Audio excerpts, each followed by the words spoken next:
Welcome back to another episode of Talking Time in the Six, everybody. Today we got a special guest on the show. I'll let him introduce himself. Hey everybody, how you doing? My name is Scott Watkins. I go by Scott Eats on YouTube, and I would say that I'm probably the #2 competitive eater in Canada. Nice. I know you're from Canada as well, just like me. How do you feel about the YouTube genre, about the food genre on YouTube?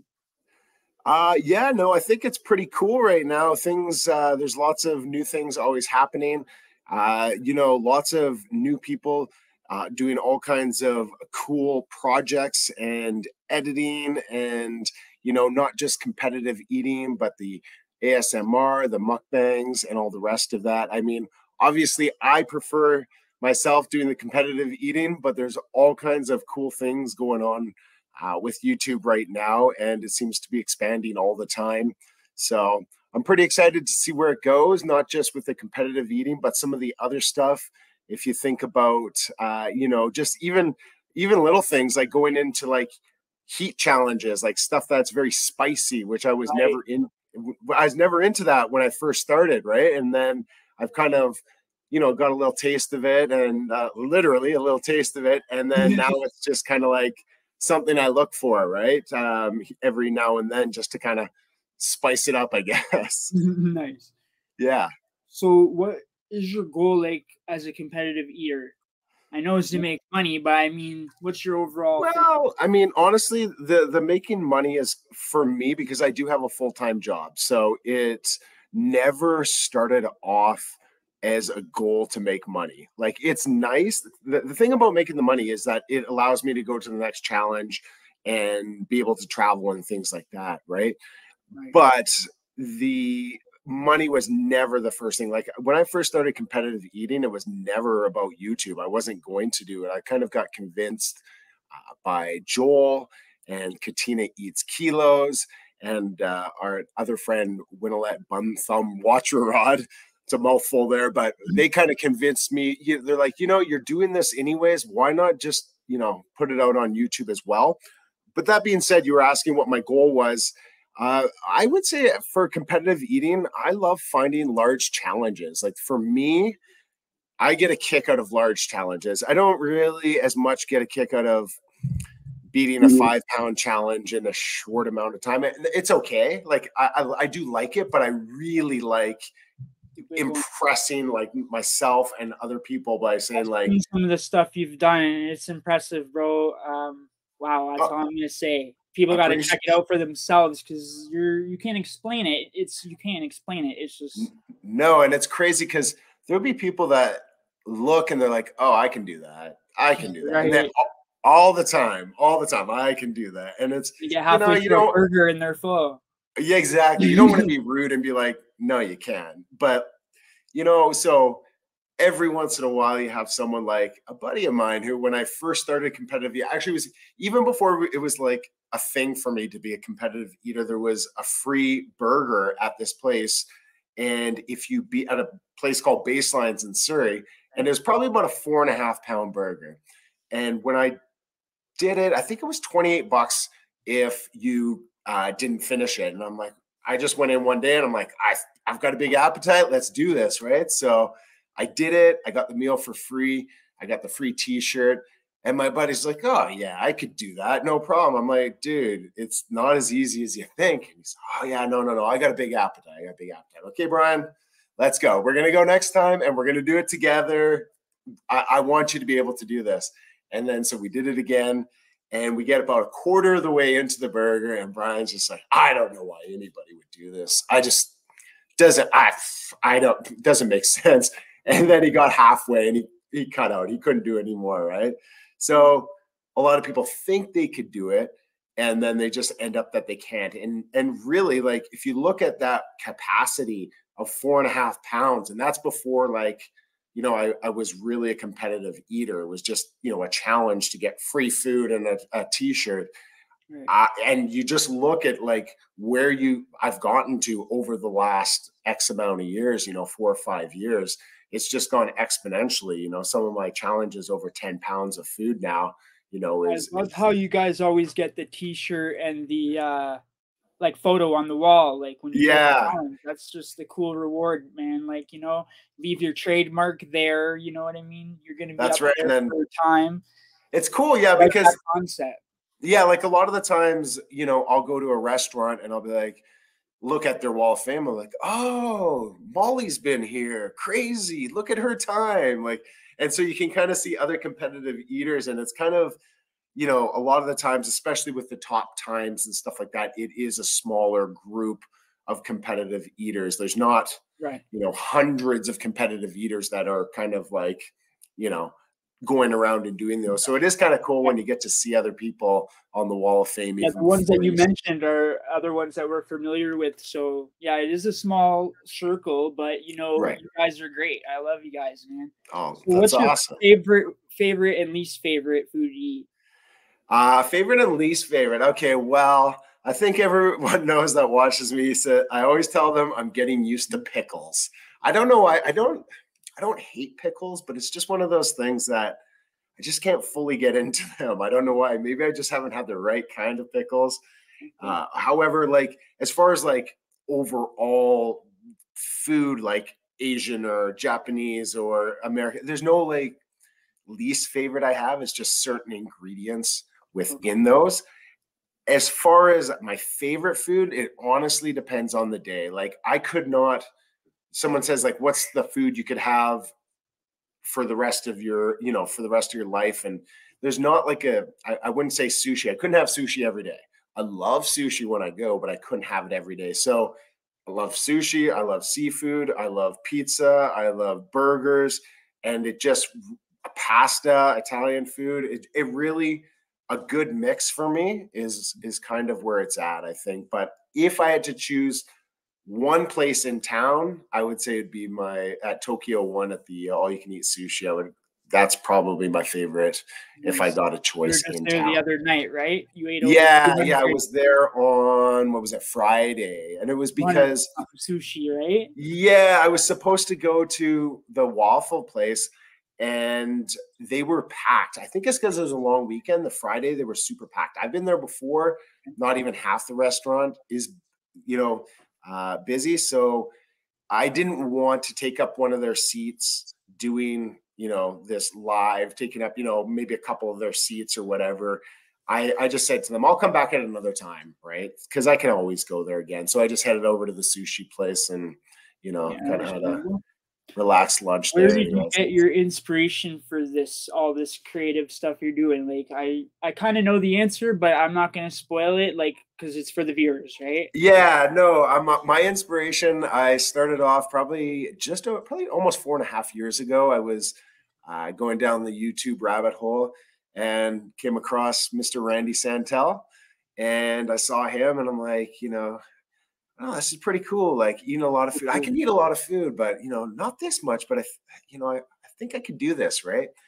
And so Randy ended up coming to Kamloops, which is about 2 hours away from where I live in Kelowna. And I'm like, I got to see this guy in person. Like, is it, you know, is it the hype? Or, you know, is it really, you know, as exciting as I thought? And I met Randy, and he was such a cool guy. He had this massive presence. Like I don't know if you've ever met Randy, but if you ever meet him in person, he's No, tall. I've never met him.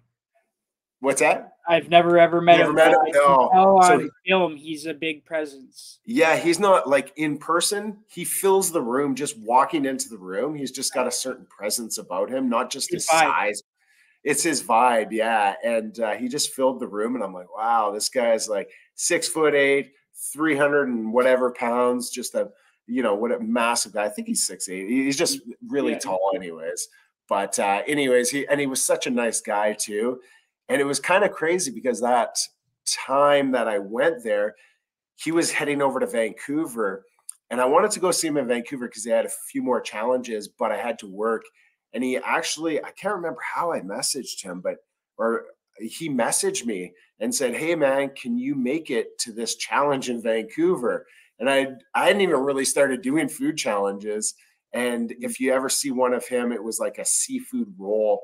They had some guy, Magic Mitch, was sick or not feeling well, and I was going to fill in like one of these first times, and I kind of regret that because I've never been able to do any food challenges with Randy since, or at all. But because he's just all over the place, you know. But I have met up with him and Katina, with Joel when we were all in Scotland together, and they came out and supported me. So that was kind of cool. So I would say, obviously, Randy and again in the future.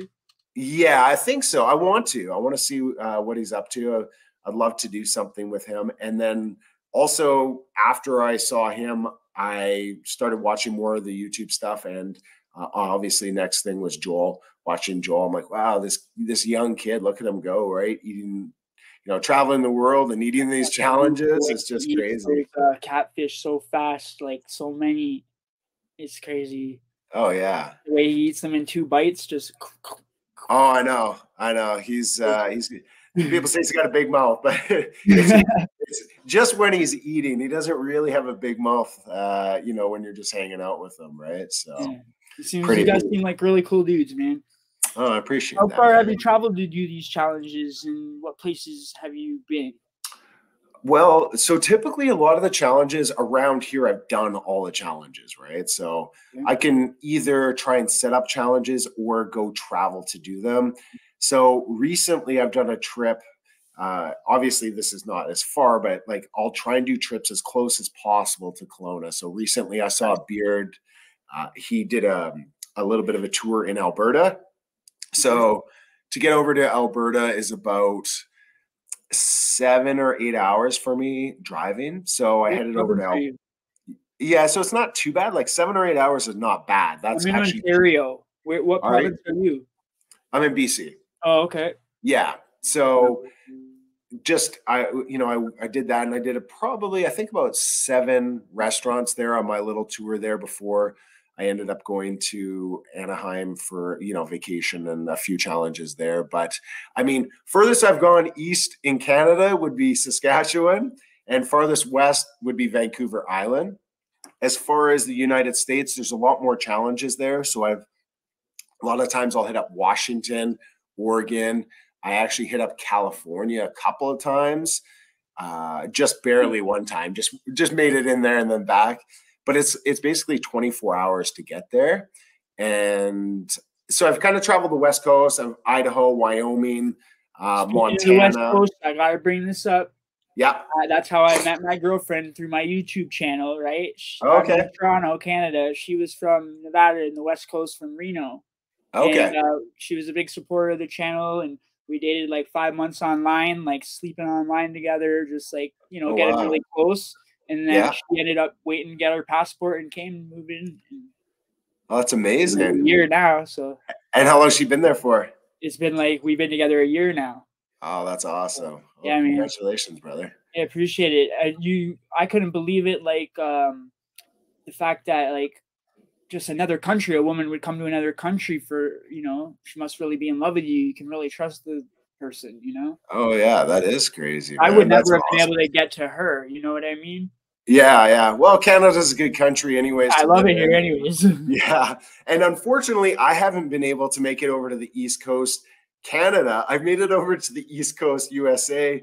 I mean, yeah, New York, Rhode Island, Pennsylvania, a couple of other places along the way that as well. I think I made it to 7 different states in a week. Have you ever been to Toronto?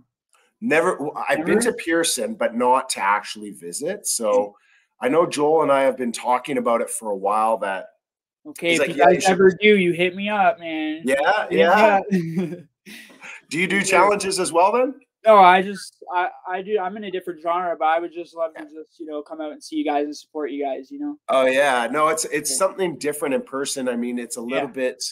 A lot of the times you'll see in the videos is most of the videos are kind of sped up, so you're just seeing little bits and pieces of it. But and also a lot of times I think the shock of how big the food actually is, if you can, it's sometimes hard to compare the size of the challenge compared to a burger. I mean, you can kind of get it, but it sometimes looks almost cartoonish. It's oh, that's not real. The other day, it was a huge burger, and he had those torpedo long things sticking into it at the top too. It just Yeah, looked yeah, so massive. It was just, it does. And you, so so I've got one coming out from Donegal's, which is in Surrey here in BC, and it's kind of a tower very similar to that.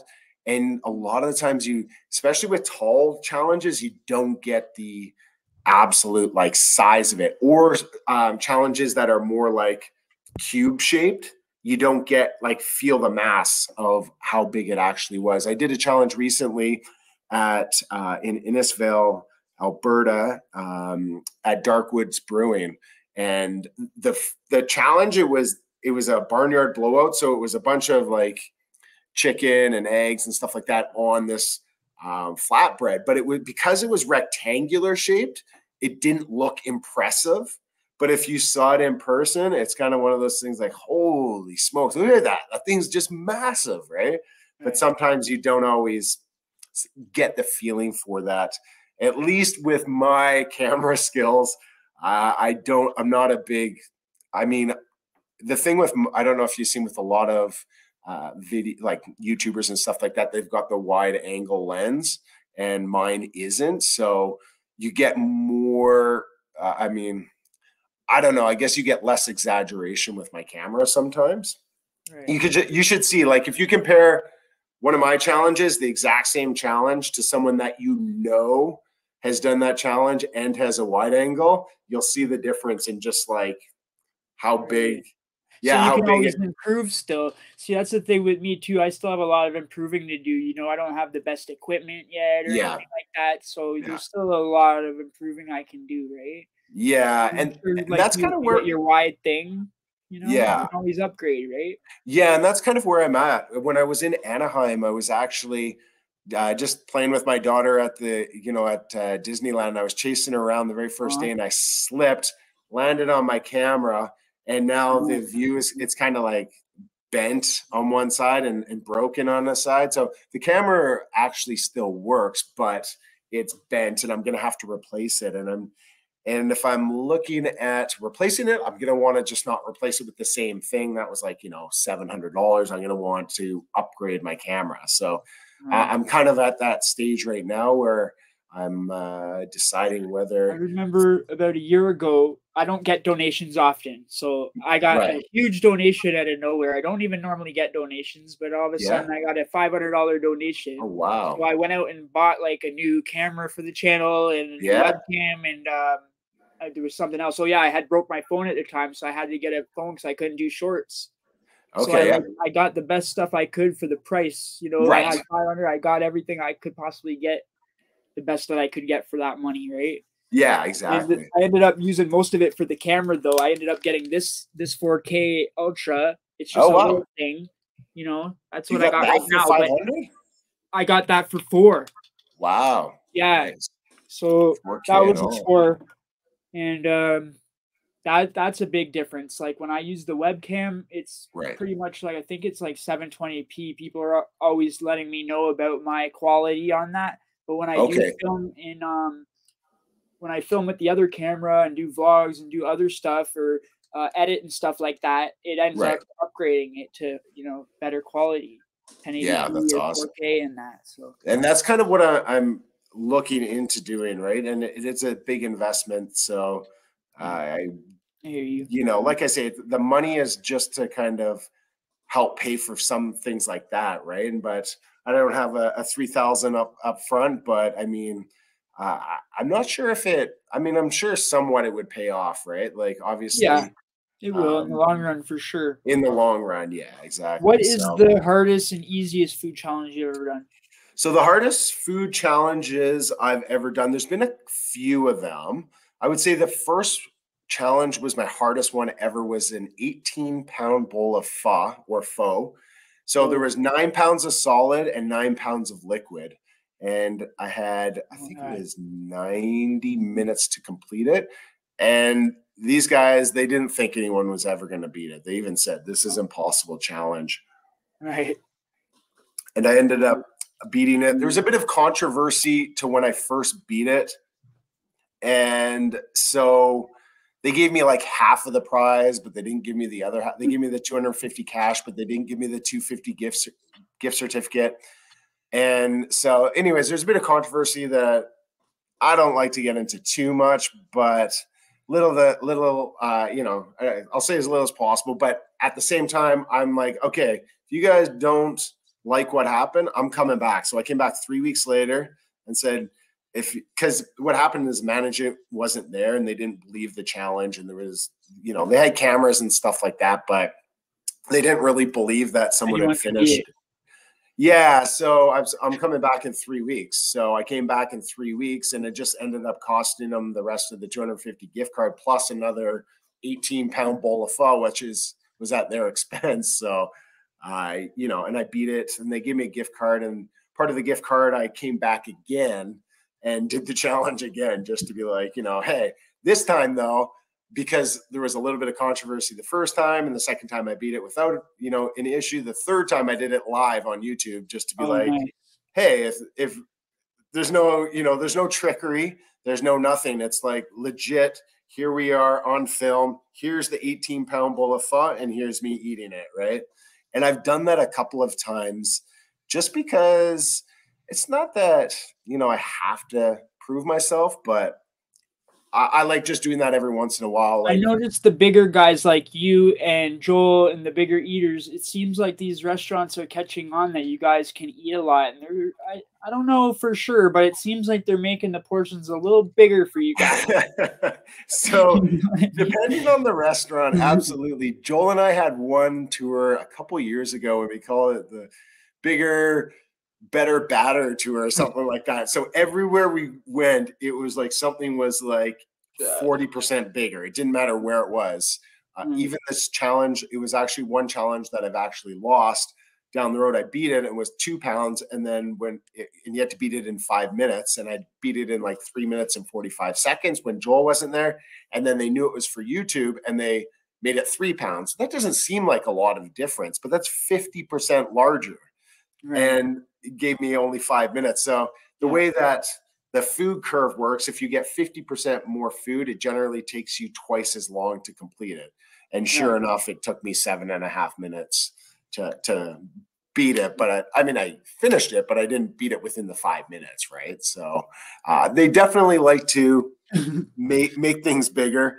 And sorry, to get back to, you were asking what my hardest challenge was. That was probably my very first one. And then the one that I think I struggled on the most was the 10-pound pizza in Mission Viejo, California. So I had done this 5-pound steak challenge the night before, and it just didn't sit well. Like, I could tell like it wasn't processing. And so I had a whole bunch of food still in my stomach and, you know, my intestines. Another thing I was curious about, when you guys already did it challenge or something like that, and you guys got to do another one, that must be extremely hard. Yeah. I mean, a lot of times, depending on the food, if it's kind of a like a simple carbohydrate, it processes really quickly, right? Something like ice cream's not going to sit in your stomach. Right? It'll process through. Whereas something like steak, sometimes it takes a couple days to process. So when I did the 10-pound pizza, I thought to myself, well, my capacity, 12 pounds, you know, comfortably 11, 12 pounds I can do. So when it was a 10-pound pizza, I'm like, okay, yeah, it should be fairly easy, but I always try and prep for the worst. And then I got there and I started eating. And then as soon as I started eating, I hadn't eaten in 24 hours, but I just felt like, I'm like, oh, this is going to be close. Like, and I hadn't really lost, I haven't lost too many challenges. So I'm like, I don't want to lose this challenge. And I really pushed myself right to the end. You could see I was standing up and I was kind of bending over, and it was kind of, there's two things for me. One is, if there's a lot of food, it puts pressure down low in my stomach. Okay. And the other one is like up high. If the food goes up, you know, your mouth starts to water. So when I'm doing challenges on a regular basis, I don't get that very easily. Like, to actually fill yourself enough so that your mouth is watering, it doesn't happen that easily, right? So you almost get over the gag reflex. But this one, so I was filling myself up, and it was just putting pressure down low, and I could barely handle it. Right. So, just managed to get it in. Some of those after pictures, like, cause you guys are pretty in good shape, right? You guys aren't big, huge dudes, some of you guys. And like, the thing is like, it looks like you're 9 months pregnant after, right? Yeah. Food baby. Well, that's it, right? I mean, it literally is a food baby, and it's interesting because I like a lot of people talk about the you know, the amount of food you have and that, and I don't know. To me, I'm not saying it's healthy, or I'm not saying also it's very unhealthy. I mean, the top thing to being healthy or unhealthy to me is basically body composition, right? I mean, that's not the only thing, but that's a big factor in, you know, disease and stuff like that.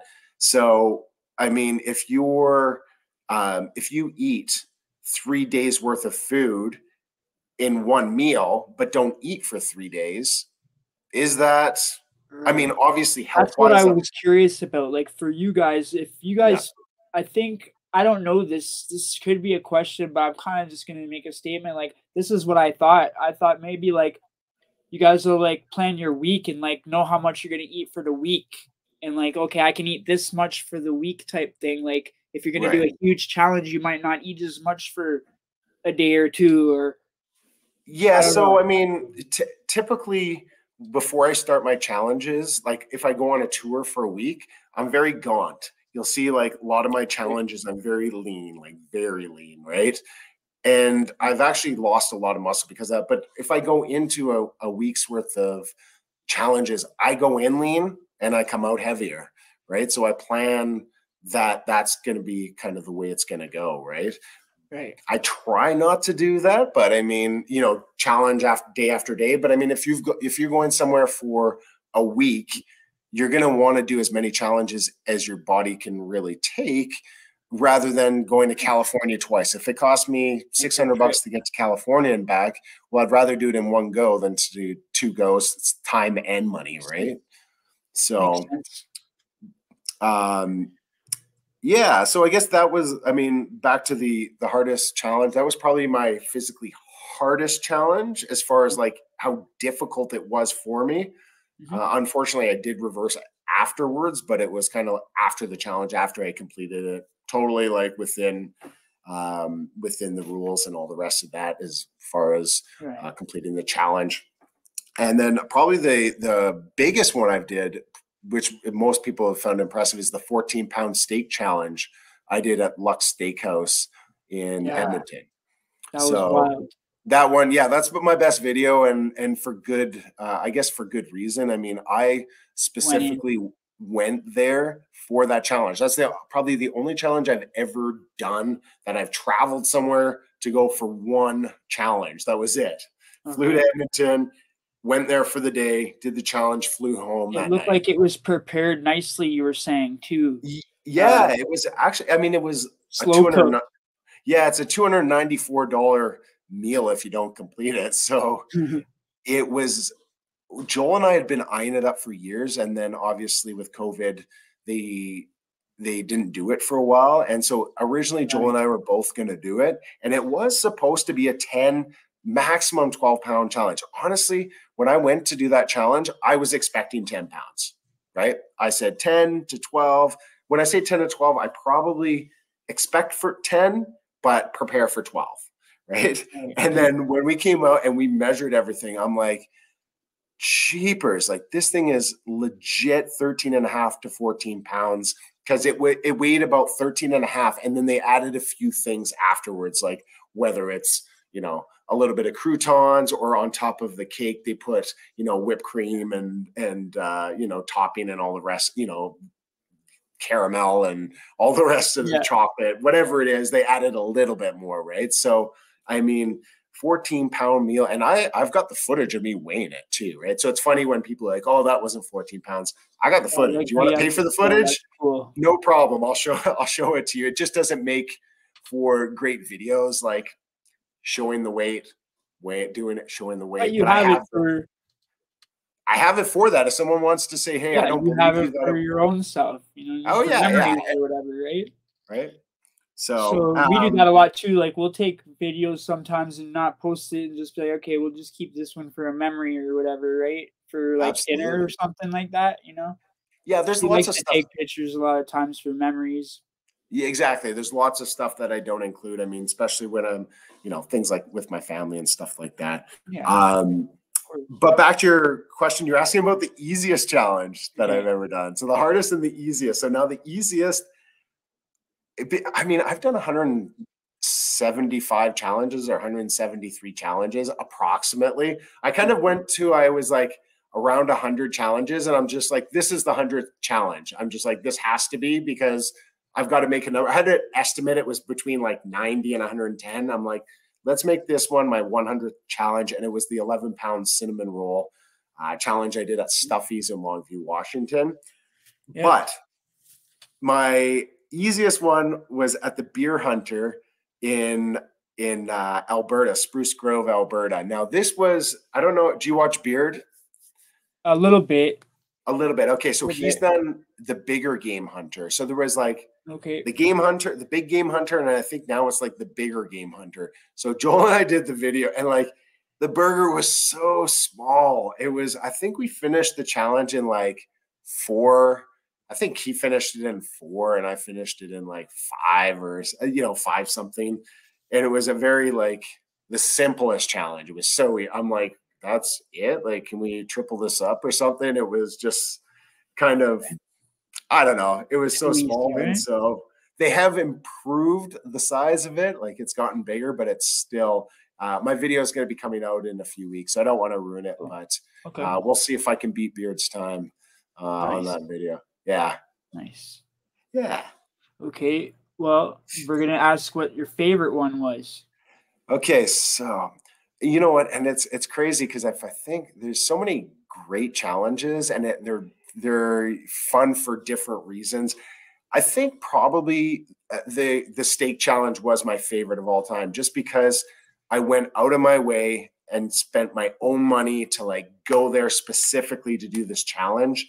And it was such a massive, in my mind, it was such a massive accomplishment. And I was just like, one of those that you get excited about, it's going to be a good video. Like you just know, yeah, you just know that people are going to like this video. They're going to be like, oh, wow, that's crazy. And that's why I like doing those large challenges, right? Is because I do have one that it's going to impress, it's going to exactly, right? Not only myself, it's pushing my limits. And so other people see that too. And the funny part about that one is I actually still had more room. I don't know if you could tell at the end of it, I was pretty comfortable with it.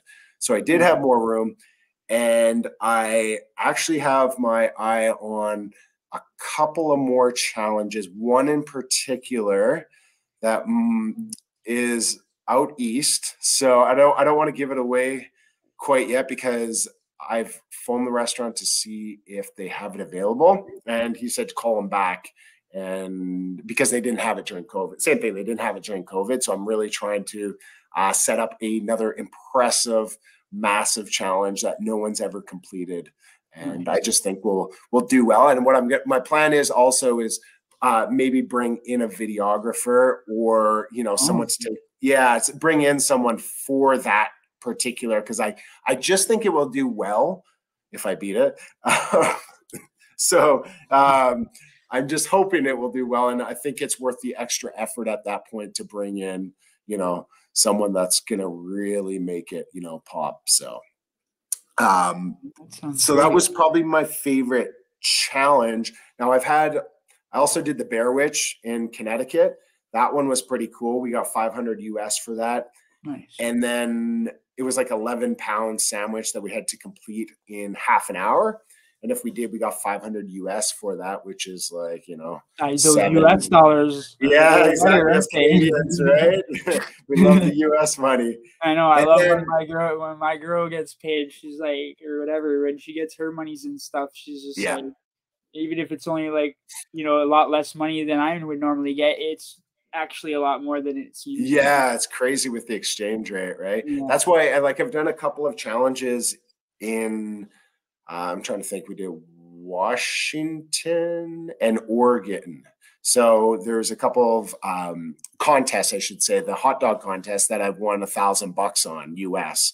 I did 2 of those. So it's a nice chunk of change, and it kind of like keeps you going doing some of these challenges for a while, right? Like, sure. I'm just glad she's here now, because when she was there, I had to convert my Canadian money to American to look after her, right? So that was brutal. That was like, oh yeah, I'm kind of the same. Like when I go to the US, when I do something like that, it lasts me for a little bit, right? So, you know, with the gas money and stuff like that. When I do a lot of the traveling, I don't have to necessarily, you know, I don't have the expenses of food, maybe some drinks and stuff like that. But so it's kind of nice that, you know, that's good when you guys go together too. You guys can, you know, split expenses. That's a big one too. So, another thing you had asked, sorry, about earlier was where we had gone to.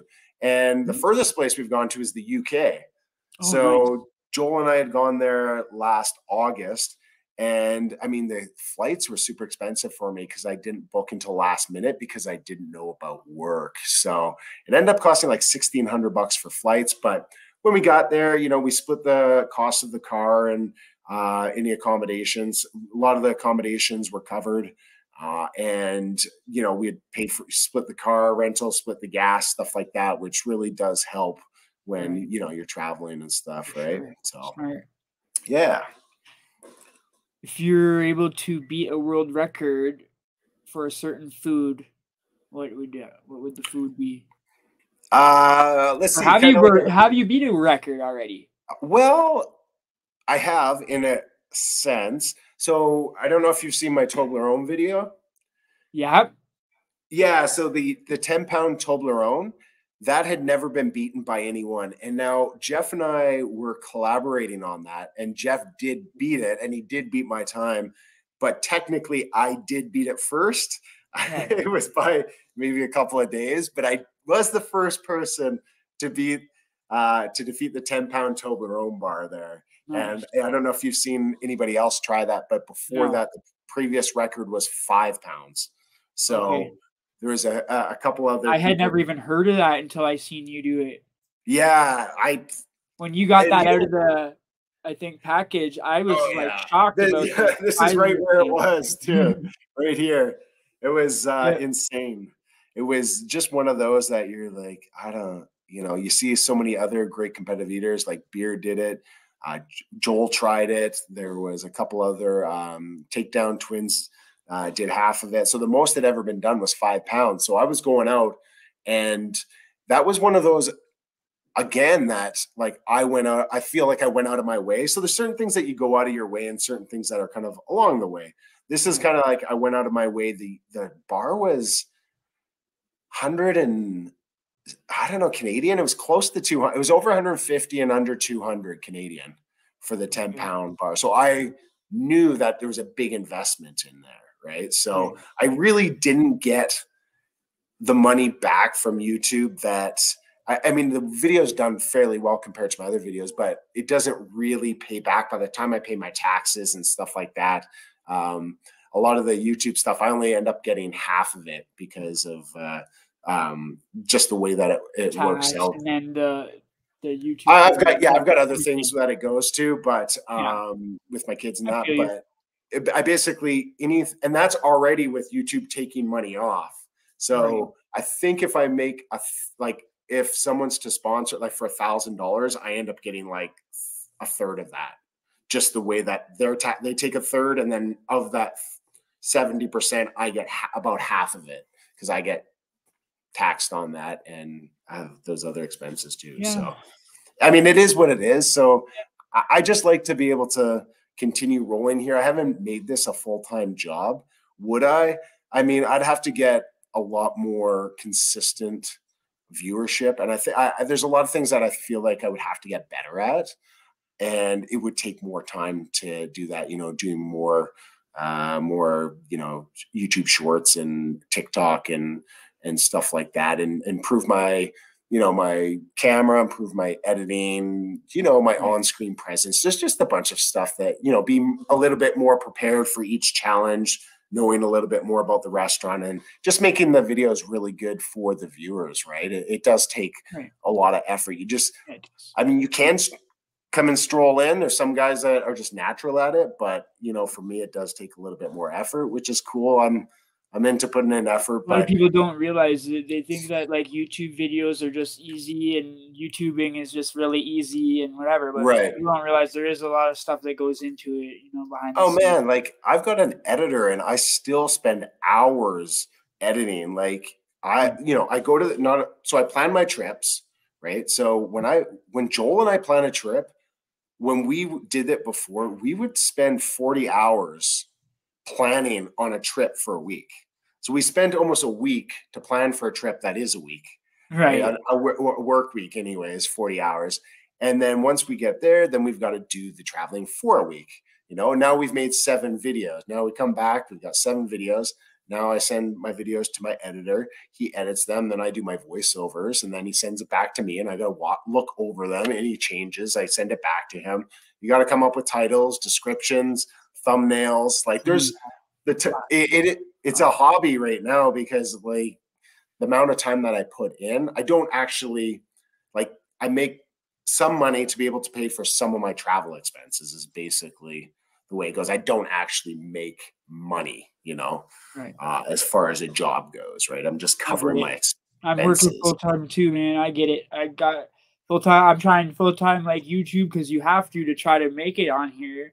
Yeah. And it's like I'm also got to pay bills, right? So it's it's a tricky thing. Like it's almost like you got to go all or nothing, you know? Yeah. If you really want to make it. And the problem that I have, you got to be like me and be a zombie and work 24/7. And that's not good either. You know, you end up working yourself to the point where you're sick. I know. I got a little bit of sniffles right now myself.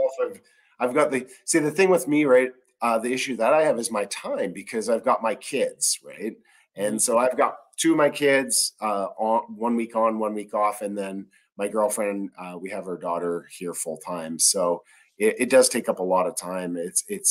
And so if you see a lot, not all, some can do it, but a lot of the full-time YouTubers don't have kids. You look at Randy, you could look at Katina, you look at Joel, you know, stuff like that. Or they do have kids, but they are young or older now, right?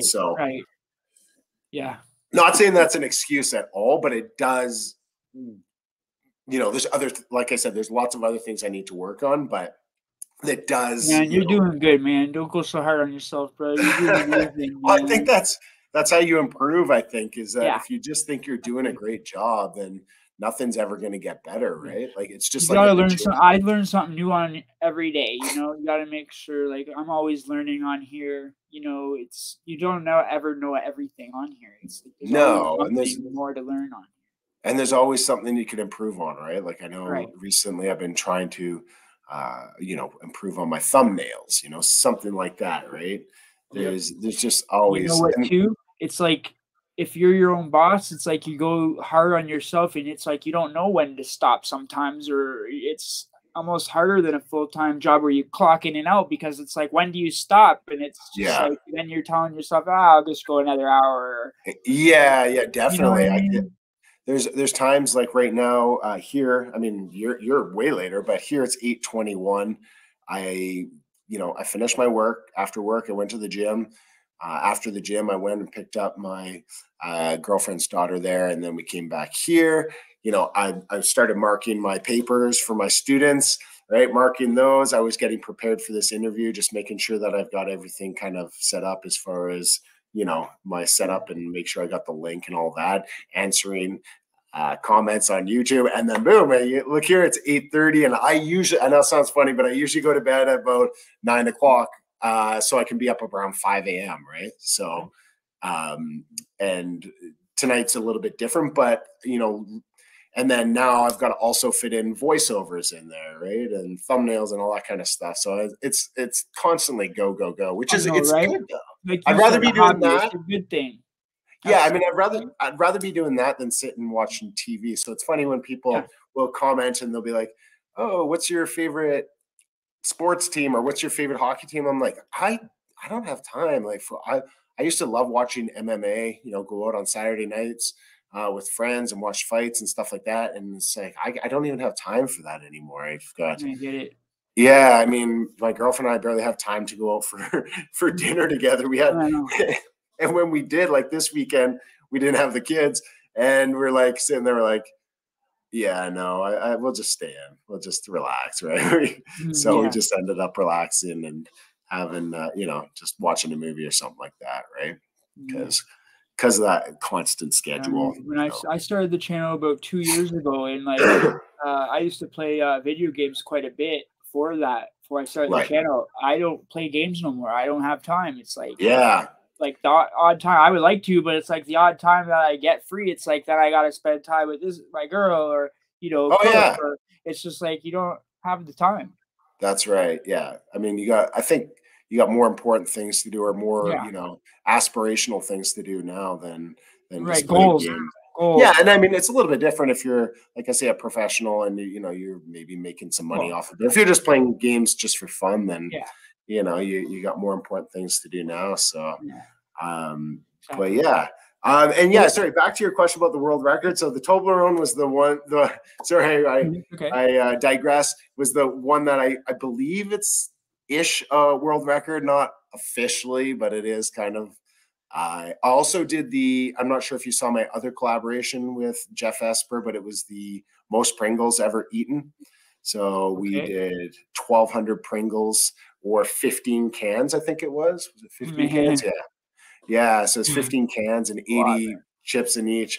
Oh, man, I tell you, my mouth was just raw and ripped for like about a week with that, right? So that was pretty deadly.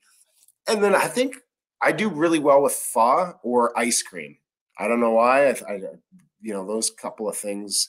I think I also have, I mean, these are, like I say, these are all unofficial records. They're just things that I saw on the YouTube, and you guys kind of go, well, how many is the most anybody's ever eaten? And you Google it up and you go, okay, someone's eaten 50 ice cream sandwiches or 60. And I think I got the record with 60 ice cream sandwiches was the most. But that one I would like to up it. I'd like to go to 100. Yeah, I don't get ice cream. No, not as bad. Really? I don't get it quite as bad. I drank a lot of Slurpees when I was younger. Okay. So I think I have like a method, or just like my tolerance is a little bit higher. And so my capacity is obviously what it is. You generally have an idea of what my capacity is, somewhere over 10 pounds. And then the next thing is, can you take the ice cream, right? The coldness of it. Like a lot of people can't take cold, whereas I run pretty hot for the most part. I know I'm wearing a sweatshirt right now, but I usually run pretty hot. And take it fast. I can eat the cold ice cream fairly regular, but if I go really, really quickly, I will start getting a head freeze. Yeah. Like and the other day, I was drinking a Tim Hortons ice cap. Yeah. And I downed like half of it because I was so thirsty, and when I stopped, I was just like, I go to my God. That's funny you say that. I was just watching a guy by the name of Max Carnage, and he did the I think it's Duck Donuts in Las Vegas. I saw him chug this. I think it was 100-ounce milkshake or 140-ounce. Can't remember what it was. You had to eat 4 donuts in this large milkshake in 20 minutes, and you get it for free. And I could just see most people just drinking this big yardstick basically, and just getting brain freeze. Where I'm looking at that, I'm like, yeah, that's my challenge right there. I'm good. I love those types of challenges. So I mean, they're not necessarily easy, but I do better at those than, say, like a burger. I don't have big bites, so burgers are or big swallows, where burgers are typically you have bigger chunks of food that you're eating at one time. Some of these guys, they just man. Yeah. Like Joel, he is a machine. Joel, Molly. If you look at Molly, it just looks like when she's eating, this part here comes down. And you can just see that it's like, I don't know, there's so much food going down at once. It's just like, how do you, I don't even know. It's inhuman. It's crazy. How does your family feel about your career watching all this stuff? Well, I guess it's not really a YouTube? Not career, but I sure. mean, as far as the YouTube and the competitive eating, kind of mixed reviews with my immediate family. As far as my girlfriend and my kids go, I try to limit how much my kids really are around it. You know, I do a lot of, you know, stuff like that, but they like it. They enjoy watching, but they still know that that it's a daddy adult thing, and it's kind of something that you don't do when you're younger, right? So they really do eat healthy, and although you see me eat like this on camera, they don't. Like, I don't eat like this. I'll show you. I could show you my fridge. That's right back there. It's got rice and chicken, rice and chicken, rice and chicken. We've got apples, bananas, cucumbers, carrots, just like it's all healthy. And then when it comes to camera, it's time to eat. That's your cheat meal. Right. That's your, yeah. So my family, I mean, my immediate family is very supportive of me. The family, if further away you go from the household, they kind of mixed. You know, my parents kind of support me, but not necessarily competitive eating in the sense, you know, and I don't really blame them, right? They're kind of looking out for, you know, my best interests. So I am actually going for blood work. It's supposed to be this Friday. So I've got an appointment there, and it's really my first appointment that I've had, my blood work, since I've done competitive eating. So I'm really excited about it because I still think I'm pretty healthy, and I just want to make sure, you know, I want to make sure that, you know, the way that I'm feeling is backs up, you know, the way I'm feeling on the outside is basically how I am on the inside, right? Like my body is, you know, as long as my liver is working well, my heart, everything, all my organs are working well, then but yeah, my family doesn't, I mean, you know, parents, they're there to support you, but it's not like they go out of their way to come to a challenge. You know, if I have a challenge back in Vancouver where they live near there, they won't come out to the challenge. But I get it. Yeah, it's just, it is what it is. My mom, well, you know, might join on she joined on the sushi there on Friday, so she had a few comments there. But yeah, that's, I mean, it's kind of expected, right? It's not the, I think they want me to go a different way. But I mean, like I say, this is, competitive eating is only like a small portion. Although it takes up a lot of time, it's only a small portion of what I do as far as, like, if you're talking caloric intake and like fat intake and sugar intake. If you take everything I take in compared to just like an average diet, I would say I'm actually overall better, because if I'm eating 49 meals a week and one of them is bad or two of them are bad, you know, it's not, you know, percentage wise, it's not that bad, you know, Right. But that's why I'm excited to see the doctor and get the blood work done, just to confirm that, you know, my suspicions that I am still pretty healthy is actually what, you know, he says too. And I've actually, he does know that I do competitive eating. So, and he wasn't really concerned about it with the amount, like he kind of looked at, you know, a few things, and he wasn't really concerned about it. He asked me some health questions and whatnot, and he just wants to get the blood work to back it up as well. And, you know, hopefully everything's all good. But if it is, I'll have to think twice about what I'm doing, and you know, kind of pivoting if my health is going to be at risk in some way. So that, you know, Hope that you stay healthy. Yeah.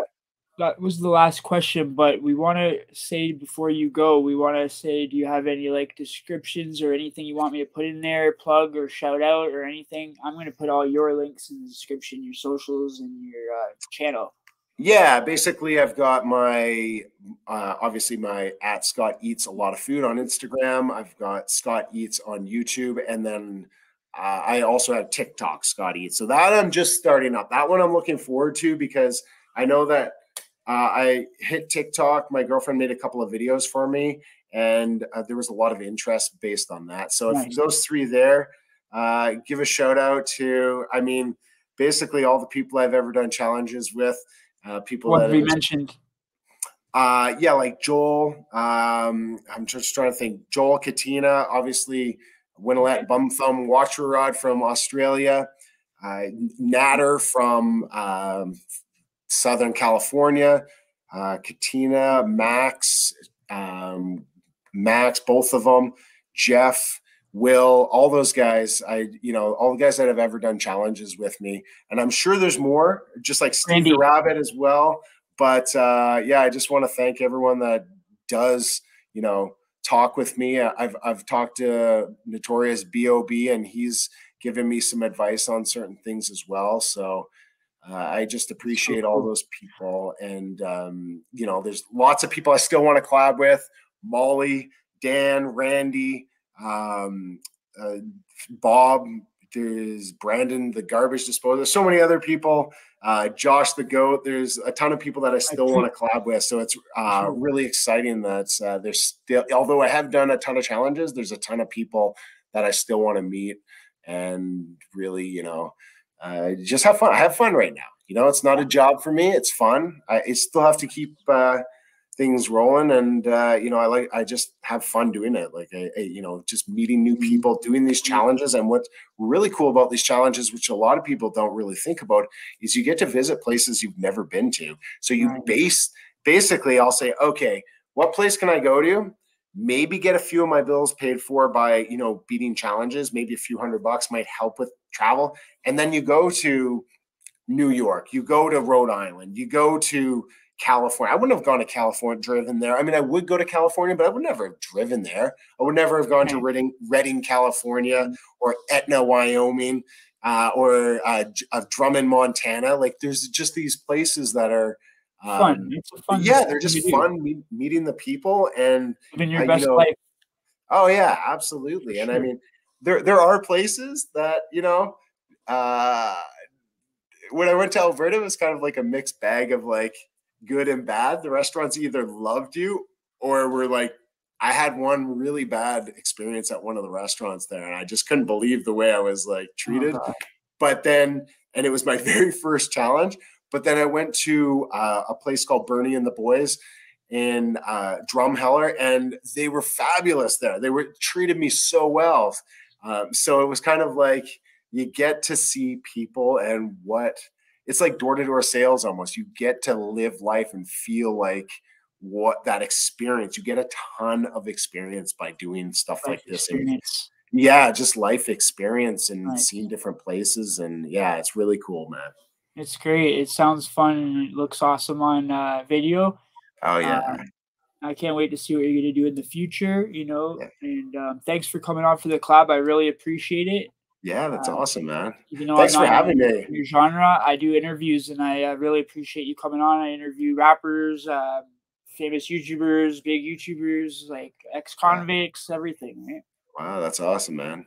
Well, I haven't seen a lot. Ex-convicts that got out and changed their lives around, and they're now law-abiding and doing YouTube and changed their lives around and trying to be better. That's gotcha. The type of people, right? Yeah, I got you. I don't want to be the wrong idea.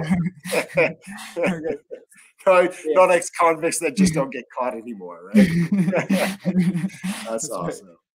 Well, I appreciate you having me on, and if I'd like to hopefully maybe come back on here again in some time and do some kind of updates and see how you're doing. And I wish you the best, you and your girl, and happy to hear that you guys are doing well there in Ontario. And keep in touch because I will be coming to Ontario within this next year. So for sure, I'm going to keep in touch with you for sure. I'm not sure how far away that challenge is from you and how readily you are available to travel, but if it's possible, it'd be cool if you came out for that large challenge I was talking about. Yeah, for sure. That would be awesome for me and my girl to come out and watch that. That would be awesome. Yeah, man. All right, man. Thanks for coming on. And everybody else, we'll see you in the next one.